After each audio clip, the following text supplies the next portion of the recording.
In the end, for the Orlando Magic, it's the shooting. It's always the shooting. Today on Locked On Magic.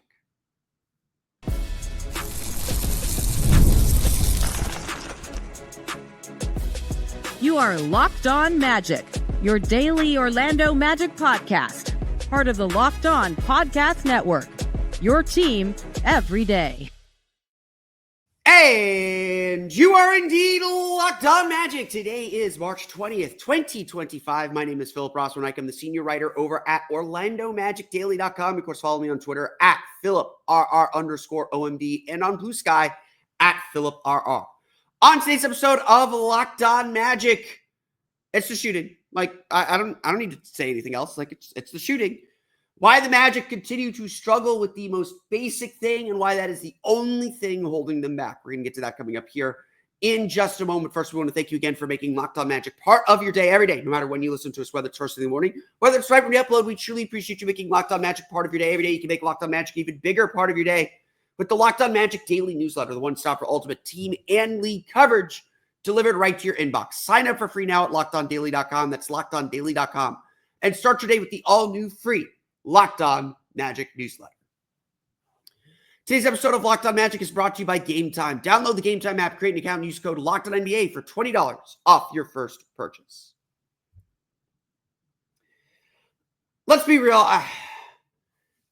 This isn't rocket science. This isn't some crazy formula. This isn't some ridiculous thing or complex thing to figure out. The Orlando Magic miss shots. They're the worst three-point shooting team in the league. In fact, the fact that they're now 31% from three instead of 30.6 or 30.7 or 30.8 is a victory. The Magic are making shots again. Not many, but they're making them. They got, in the month of March, you have 4 players shooting better than 40% from three. Caleb Houston had one good game. Kentavious Caldwell-Pope is up at 41%. Paolo Banchero's at 40. Cole Anthony's at 40. So the Magic are making shots. Let's start there. They are making shots again. Not many, but they are. But at the end of the day, this is the weakness. This is the thing. This is the reason why the Magic are the team they are. All the inconsistencies, all the frustrations, everything just boils down to this basic thing. Orlando can create open shots. They can't reliably hit them. The Orlando Magic were not, I wouldn't say rolling, but they did what they needed to do against the Houston Rockets on Wednesday. They played with good energy. They played with good spirit. They were locked in and playing very, very well. They took an 8-point lead with 5 minutes left in the second quarter. And they were hitting enough shots to keep defenses honest. The Houston Rockets, struggling to slow the Magic down, slopped a 2-3 zone on them, using their size to crowd driving lanes and really force the Magic to make threes. The only way you get a team out of a zone defense is either you eviscerate them in the paint, just completely destroy those gaps, or you make enough threes to make them say, this isn't worth it anymore. And Orlando got its share of open shots. Orlando has fallen in some of these categories when you're looking at open shots and how they're categorized on NBA.com. Again, a lot of people don't completely trust these numbers, so I don't want to cite them as gospel. But in Wednesday's game, according to NBA.com, they don't have the data up yet. But the Magic got their share of open looks. But in those final 5 minutes going up against that zone defense, the Magic missed 5 straight shots, five threes. After taking that 8-point lead with 5 minutes to go in the second quarter, Orlando went 3 for 20 from three the rest of the game. There are just some fundamental truths here. You are not going to win if you don't make shots. You're not going to win if you don't make defenses pay for leaving you open. And look, you don't have to shoot 18 for 20 or 15 for 20 or anything crazy like that. 8 for 20, 40% would be more than enough. In a game you lose by 8 and all that stuff, making 5 more threes changes the game.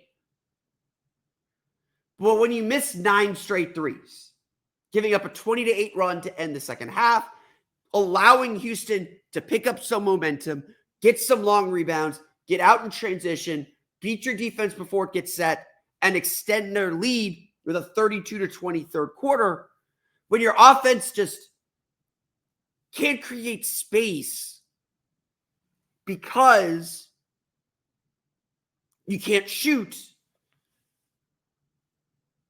when your offense lacks that dynamism, it all comes back to shooting.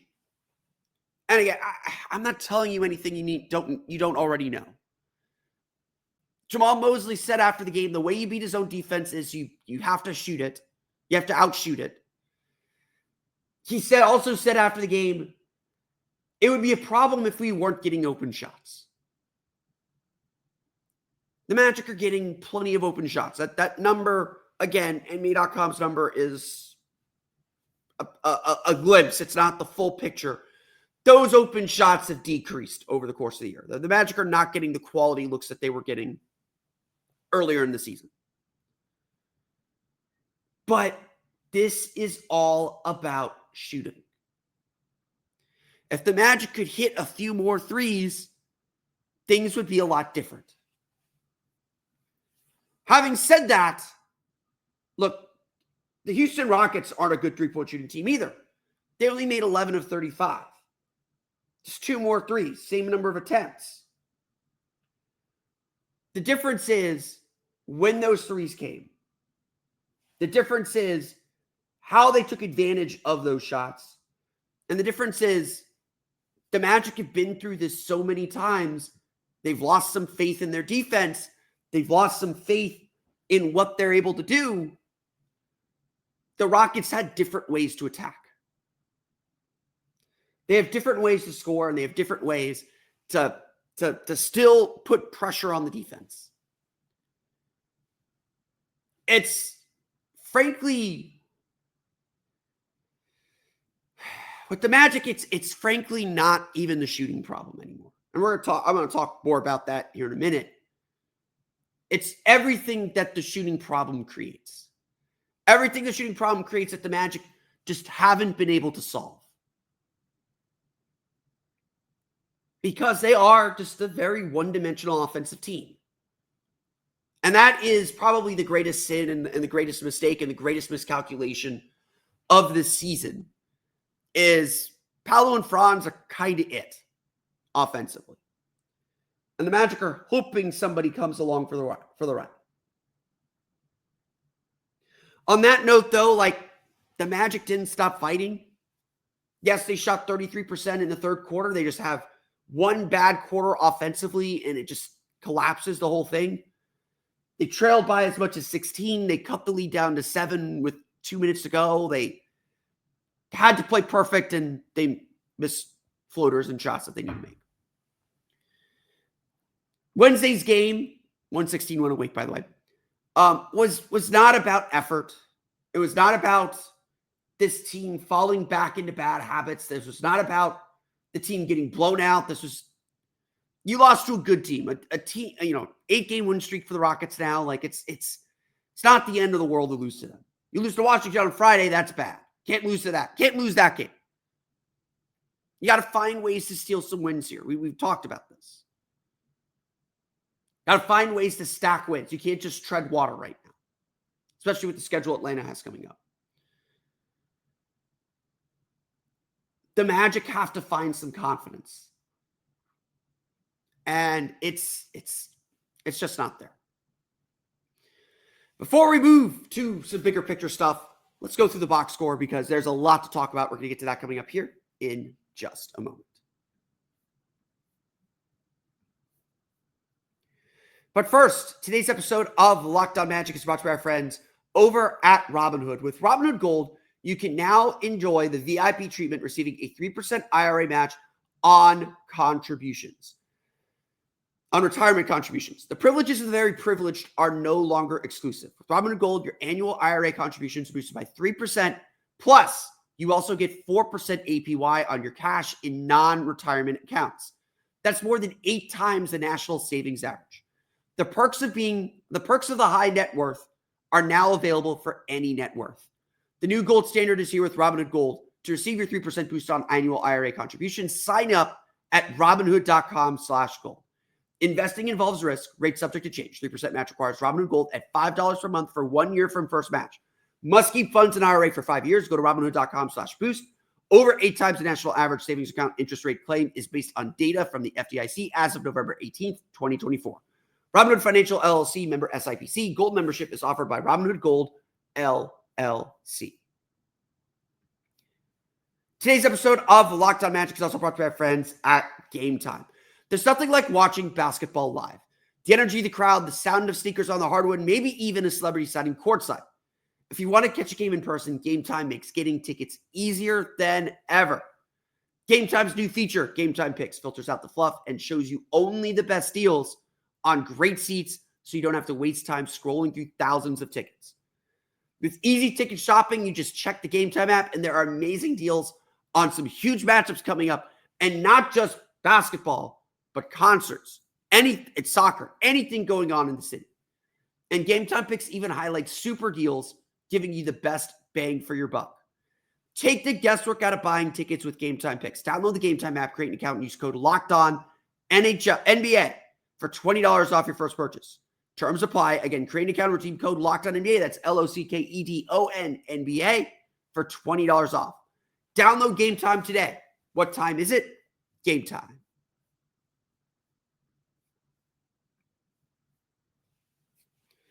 Let's run through the box score. The Orlando Magic fall to the Houston Rockets 116-108. I want to make bigger points about the shooting and about kind of where this team is at coming up in a minute. So we will get back to some bigger picture issues here in a minute. But let's just run through the box score. The game turned in the third quarter. Orlando lost the third quarter 32-20. It feels like there is just a quarter every game where something like this happens, where it's just like the Magic just lose their offensive push. And the question is ultimately, can their defense sustain? Can their defense do enough to keep them in the game? Ultimately, Houston had a 120 offensive rating. The defense was not good enough in this game. And that is as big a factor as the shooting as anything else. Teams are going to go through lulls in the game. And right now, it feels like when the Magic hit their lull, when the Magic kind of hit that trough and aren't able to score, there is a better than 50% chance, especially against quality opponents like Washington. You don't expect this, but they can. I'm not going to put it past Washington to do that. Against quality opponents, they just get buried. It's just done. It's over. And that's kind of where the Magic are at. Look, the Magic are still getting superhuman performances from Paolo Banchero. He's doing his part. 31 points, 10 for 21 shooting, 3 for 8 from 3, 8 for 8 from the foul line, 6 rebounds, 5 assists. Paolo is doing almost everything to carry this team right now. And he's hitting shots from the outside. He's just shooting confidently. It's been a dominant run from Paolo. Just like best, by a lot of metrics, continues to build on the best 10-game run of his career. He is putting up the numbers. And frankly, I know the plus minus suggests otherwise, is helping this team win. He is out there trying to salvage this team. And it's just been hard to find others that can go with him, that can build off of the attention that he's getting. Franz is in a slump right now. Just no getting around it, no figuring it out. The shot's been bad for a while.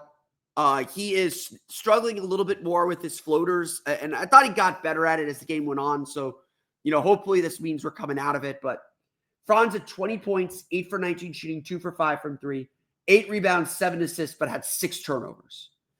Again, like Houston was in a zone defense from the middle of the second quarter to the end of the game. They ran a 2-3 zone. They really crowded driving lanes. They forced the Magic to kick out to the 3-point line. And they really struggled to find that. And again, they struggled to make shots. And when the Magic start missing shots, then you start getting to Franz and Paolo trying to force things to the rim. Now, I will say this. Like, yes, it's a zone defense. I thought the Magic settled for threes. They ended up with only 35 attempts, but they were on track for like 40 at the half. That's too many for this team. They need to be low 30s, mid 30. 35 is probably the cap. And look, Orlando still scored 60 points in the paint. 24 of them came in the fourth quarter. So there was something that the Magic weren't able to unlock until very late when maybe Houston had let off the gas a little bit. The Magic just again, like, it's about offensive diversity. Like when we talk about what the Magic need this offseason, it's yes, more reliable shooting. But they need more offensive diversity. They need more ways that they can score. They've got one, maybe 2 ways. And a lot of them revolve around Paolo and Franz. And if those are blocked off, if those are stymied, and the way this offense is designed, it's supposed to be creative. It's supposed to be kind of an ever-expanding tree. But if only Paolo and Franz are the ones attacking and teams kind of know how to cut that off, you're going to run into trouble. And so there's just a lack of creativity. There's just a lack of, and I think, yes, some of it's on Jamal Mosley. I'm not going to pretend that that Mose has been perfect this season. He has struggled to adjust to the reality of his new roster. They're trying to do the same things as if they had their full complement, and it's not working. The offense needed to adjust a little bit. They needed to change some of their philosophy, not like core philosophies, but they needed to change some things to get others going. And look, but at the same time, like, you can see Mosley hunting his bench for anyone that will work. And nothing's working. Like, again, like, get some shooting and everything looks so much better. Like, the first half was great because the Magic made shots, and the second half stunk because the Magic missed shots. 3 for 15 in the second half. It's just hard. You've got to be able to sustain. And with the Magic struggling defensively in this game, if you're not the way the Magic play, if they're not elite defensively, they don't have a chance. Goga Bitadze had his best game in a few months. He scored 19 points off the bench, added 8 rebounds, 6 offensive rebounds. This was like your classic Goga Bitadze game. A lot of rim running, a lot of lobs to the basket, a lot of hanging around the basket. When Paolo or Franz got defenders to step up, he stepped in for the offensive rebounds, got putbacks, a lot of scavenging. So Goga played that role really well, provided good size, but he's still a little lost defensively. Like, he still went minus 18, which again, I don't want to put too much into individual plus minus, but it wasn't his best game. Again, like, just Houston did a lot of good things. Like, Houston played well. They shot only 46.9%, 11 for 35 from 3. They went 29 of 32 from the line. The fouling was a big issue. Orlando really struggled with pick and rolls. Jalen Green, Fred VanVleet were able to get downhill, create some tension in the defense, force the Magic into rotations, and that's where Houston really picked them apart. Houston had only 18 assists, but it sure felt like they were moving the ball really well and finding open guys. And look, Houston made some tough shots. Like, Şengün made some difficult shots. Jalen Green made a lot of really difficult shots. Houston played a really good game and made shots when they had to. Again, it's not like they overwhelmed Orlando, but in key runs and key stretches when they could really expand their lead, they made all the plays and Orlando didn't. It's like, again, this like stuff isn't like rocket science. That's the frustrating part.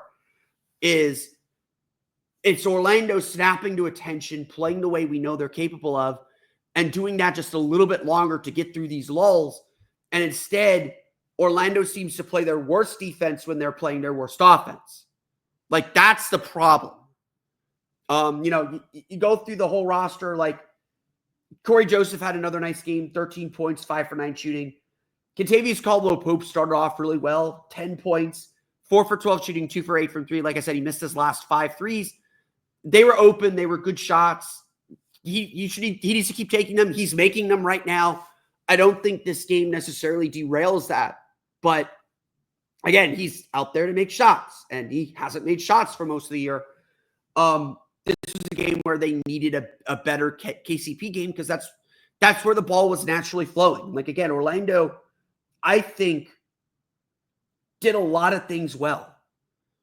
I think they put themselves in a very good position to score and to win this game, and they just couldn't make the shots. Like, again, it's not rocket science. Orlando did a good job controlling the glass. Houston had 12 offensive rebounds. They did score 19 off second chance points, which were killer. And again, a lot of them were just like at the worst moments and in that third quarter, just backbreakers. But considering how many offensive rebounds they gave up, 20 in the first game, I thought they did a good job. I thought they fought on the glass. They had some bad bounces. You know, again, like, even if the Magic shot well, I'm not sure they win the game. Houston won. They were the better team. But it's just frustrating. Like, it's frustrating because of all those things. Some confusing stat lines here. I'll get to Wendell Carter at the end. Jonathan Isaac played only 8-21. He was 1 for 6. Scored 2 points. Look, Jonathan Isaac's offense is what it is. He's not a great shooter. He's not taking a lot of shots. He's not interested in taking a lot of shots. Where we're at with Jonathan Isaac, though, is his defense is starting to become the devastating defense that it was. He's looked a lot better defensively, a lot more active on that end.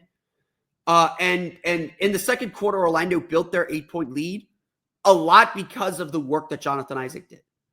He was excellent getting deflections, getting steals, like just putting pressure, especially on Alperen Sengun, because Houston goes to that double big lineup. They go Steven Adams, Alperen Sengun, and then they'll have Jabari Smith or Jeff Green in. They go big, big, big, big, big. The Magic crushed those lineups. And it was because Isaac could handle Sengun one-on-one. It's because if Sengun had the ball on the perimeter, Isaac really harassed him as a ball handler. And look, the deal with Jonathan Isaac has always been his defense needs to outweigh the offensive drain he creates. And he is doing that more often. What I cannot explain, and what nobody seems to be able to explain, and frankly, Jamal Mosley's explanation is even good, is why he's only playing 8.5 minutes. Like, he is a 15 to 18 to 20 minute player. He is playing well enough to get those minutes, especially on defense when this team is struggling on defense. I don't get it. I don't quite understand it. I get it. They're trying to maximize Paolo and Franz minutes. Franz played 38 minutes. Paolo played 39.5, almost 39.5. The Magic can't function without those two players on the floor, so I get it. That limits when you can use Jonathan Isaac. But J.I. has earned more playing time. And finally, rough game for Wendell Carter. 4 points, 1 for 4 shooting, 0 for 2 from 3, 6 rebounds, 5 fouls.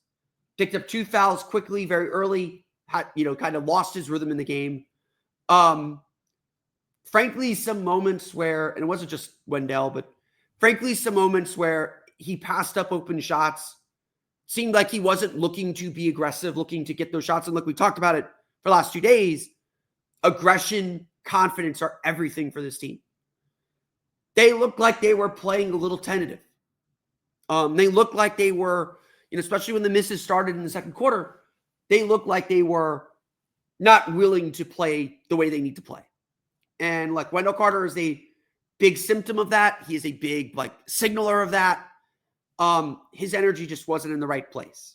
And, it's just, he's still their best option. I know Goga played well, but he's still their best option at center.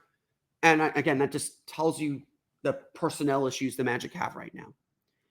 The Orlando Magic fall to the Houston Rockets 116-108.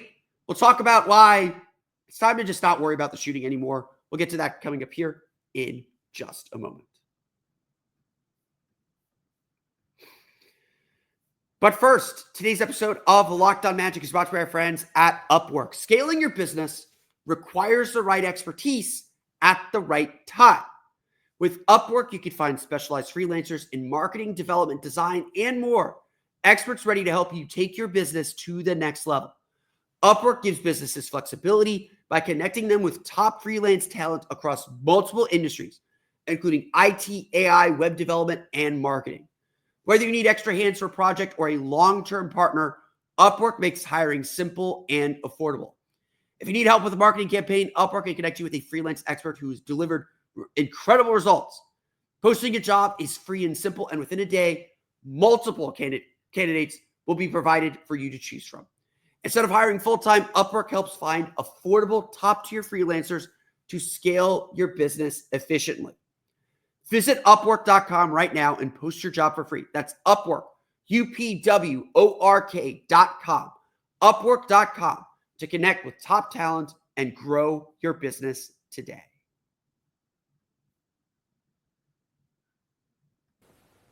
The NCAA tournament is here, and so is the Bracket Breakdown. Locked On Podcast Network and Amazon Fire TV channels are teaming up to deliver NCAA tournament coverage like never before. Watch studio shows featuring former players and Locked On's local experts as they guide you through every upset, buzzer beater, and bracket matchup. Stream it all for free on Amazon Fire TV channel. Search Bracket Breakdown to see it all for free. It's your team every day. So here we are. We are 70 games into the season. We know what the issue is. Like, let's not pretend it. Let's not get away from it. The Magic have to add shooting this offseason. Like, they have to meaningfully address their offense this offseason. And that's unassailable. Like, Jeff Weltman has acknowledged it. Yeah, I am sitting here telling you, I'm pretty cautious and pretty conservative. Even with Jalen Suggs and Mo Wagner eventually coming back next year, the Magic cannot afford to go into next season thinking everything's okay. They must meaningfully address their offense this offseason. And it's not just adding more shooting or another shooter. They did that with Kentavious Caldwell-Pope. That clearly isn't enough. They need someone who can transform their offense. Whether that's Anthony Simons, whether that's going after LaMelo Ball or a bigger fish. The Magic's offense does not work. It is not going to work as currently constructed. And it needs a major injection. If the Magic are going to take advantage of Paolo Banchero and Franz Wagner, the pressure is on Jeff Weltman this summer. Let's say that unequivocally. Let's just have that out there. One of the issues that the Magic are facing right now is you can kind of feel it. I feel it among fans, and there's a small sense of it I feel in the locker room that there is nothing anyone can do to change what's going to happen in the offseason. Like, look, Anthony Black plays better. So, that's part of it. I'm not saying there's nothing, but everybody knows this group is breaking up. Everybody knows it. And frankly, I think Magic fans would agree with this. If the season ended tomorrow, everybody would be pretty happy. Like, we've seen what we need to see. I still think the playoffs are super valuable. I still think there's a lot to play for, but for the long-term vision of this team, for what this team has to do to become the team they want to be, yes, it is time to, it's time for change. And there's nothing the Magic can do this season to change that. But as I tell a million people, there's no changing that until the end of the season. These games are still valuable. They are still worth looking at. They're still worth considering. This team is what it is. It is not what we hoped it would be. It is not what we imagined it would be, but it is what it is. And frankly, I have gotten to a point where if the Magic lose a game, pretty much solely because they don't make shots, I'm okay with that. That is this team's fatal flaw. That is this team's thing. They don't make shots. And in the realm of acceptable losses, if the Magic simply don't make shots, and that's the main reason why they lost, why worry about that? Why go crazy over that? Why be so angry? Let's just be like defeatist. I mean, I don't want to say defeatist, but like, it's 70 games. Let's recognize the reality. This is the worst shooting team in the league. They're shooting better now. They're playing better now. I don't think Wednesday's game derails that completely. Their defense let go a little bit. That's something they'll have to get back. And they're playing the Washington Wizards, one of the few teams with a worse offense than Orlando, on Friday. But this probably needs to be the last episode where I talk this extensively about shooting issues. It probably should have been the last episode a while ago, because this is the reality of the season. And I think, frankly, a lot of people have had a hard time accepting that this is who this team is. I think that, like, as we discuss this Magic team, one of the tensions and one of the frustrations is we're still trying to compare them to the team we think they should be. And look, I still think it's important to win the Southeast Division. I still think it's important to be the 7th seed. I still think it's important to maximize what time you have left. You got 12 games to, again, race to 40. You got 12 games to go 8-4. You lost a loss there. Get to 40 wins. You're going to be the 7th seed. It's going to be a tall order. It's not going to be easy. And the Magic, frankly, haven't strung together enough wins to give you confidence they can do it. This is who this team is. This is who this group is. They are a sub-500 team. They are a team with a fatal flaw. A flaw that, frankly, they cannot control. They could play awesome basketball like they did for most of this game against the Rockets. And because their flaw is the basic thing of three-point shooting, it's not enough. That's who this team is. That's what this team is. And frankly, like right now, you can't worry about the offseason. The offseason is going to come. Like, you shouldn't be freaked out that Jeff Weltman's going to sit on his hands and do nothing. He's going to do something. He's going to do something major for this roster. Whether it's the right move, whether it's the wrong move, it's going to be a move. Like, I am fairly certain they are adding a significant player to this team this offseason, one way or the other. It may not be the player they absolutely want. It'll be a player that they're taking a risk on. Anthony Simons would be a risk. I've seen some Magic fans suggest chasing Jordan Poole just to give them that little bit of offensive burst. That would be a huge risk. It's going to be a risk. Or it may end up being someone the Magic are taking a chance on that is gambling a lot of this team's future on. Even though Paolo and Franz are pretty secure. But right now, in this moment, for the rest of the season, it's probably time to stop worrying about the shooting. It's probably time to stop caring or accepting this team's just not going to make shots. And again, the Magic are shooting better. You hope that the way they shot on the road trip, because 4 of the 5 games, they shot better than 35% from 3. The Magic are ridiculously good. They are, let me pull up that stat because there's a fun stat. The Magic are 15-7 when they shoot better than 35% from 3. That's just 35%. That's like barely league average. It's below average still. They don't even have to shoot well. They just have to shoot well enough. But we've been saying that forever. We've been saying that all season. So it's time to stop worrying. If the Magic lose because they don't miss shots, that's who they are. That's just what they do. As frustrating as it is to accept. What the Magic, frankly, need to worry about is keeping their defense tight, which it's loosened. It's not as good as it was, and it cost them in this game. Allowing the shooting, allowing the frustration to get to them and infect the rest of their game. That's what can't happen. It's the Magic not getting to the foul line, only 20 free throws, committing 32 fouls. Again, the defense. The Magic have to take care of all the other parts of their game. And if the shooting's there, great. If it's not, the job is tougher, obviously. But find a way. Find a way to be competitive. Find a way to stay in the game. Find a way to give yourselves a chance. And frankly, that's what was frustrating about Wednesday's game. The Magic didn't have a chance at the end. They had to scramble to make Houston sweat a little bit. But they put themselves in such a deep hole because of their shooting and because they let go of the rope defensively when they couldn't shoot in that third quarter. They can't play 48 minutes.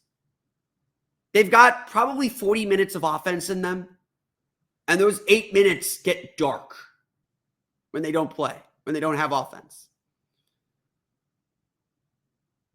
The Magic have to, it's so late in the season to say this, but they got to find that effort to be resilient. And they snap back to attention. They find themselves again, but how often is it too late? The shooting is what it is. What are you going to do? You can't fix it at this point. There's no fix for it other than just make shots. So let's stop worrying about it and know that the Magic will worry about it in the offseason. I want to thank you all again for listening to today's episode of Locked On Magic. Apologies for posting late today. You can, of course, find me on Twitter at PhilipRR_OMD. Find me on Blue Sky at PhilipRR. You can subscribe to the podcast on Apple Podcasts, Stitcher, TuneIn, Himalaya, Google Play, Spotify, Odyssey, and all of them still podcasts to your podcast-enabled listening device. For the latest on the Orlando Magic, be sure to check out OrlandoMagicDaily.com. You can find us there on Twitter at OMagicDaily. And for even more Orlando Magic content, be sure to check out my Patreon page, the Orlando Magic Hub, at patreon.com/Orlando Magic Hub. As always, thank you for your support. As if all that's not enough, you can check out the Locked On Magic daily newsletter, the one-stop for ultimate team and league coverage delivered right to your inbox. Sign up for free now at LockedOnDaily.com. That's LockedOnDaily.com, and start your day with the all-new free Locked On Magic newsletter.